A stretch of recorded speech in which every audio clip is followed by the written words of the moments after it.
భగవంతుని యందు ఎన్నడూ ఐక్యమవ్వడు వానికి శాంతి ఉండదు. మరియు మనశ్శాంతి లోపించిన వాడు సంతోషంగా ఎలా ఉండగలడు? ఎలాగైతే బలంగా వీచే గాలి నీటిలో నావను దాని దిశ నుండి పక్కకు నెట్టివేస్తుందో, ఏ ఒక్క ఇంద్రియము పైన గాని మనస్సు కేంద్రీకృతమైనచో అది బుద్ధిని హరించివేస్తుంది.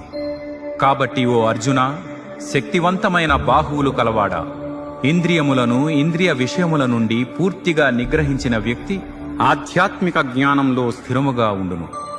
అన్ని ప్రాణులు దేన్నైతే పగలు అనుకుంటాయో అది పండితునికి అజ్ఞానపు రాత్రి, మరియు అన్ని ప్రాణులకు ఏది రాత్రియో అది అంతర్ముఖులైన జ్ఞానులకు పగలు. ఎన్నో నదులు తనలో నిత్యం కలుస్తున్నా, ఎలాగైతే సముద్రం నిశ్చలంగా ప్రశాంతంగా ఉంటుందో అదేవిధంగా ఎన్నో వాంఛనీయ వస్తువులు తన చుట్టూ వస్తూనే ఉన్నా చలించని యోగి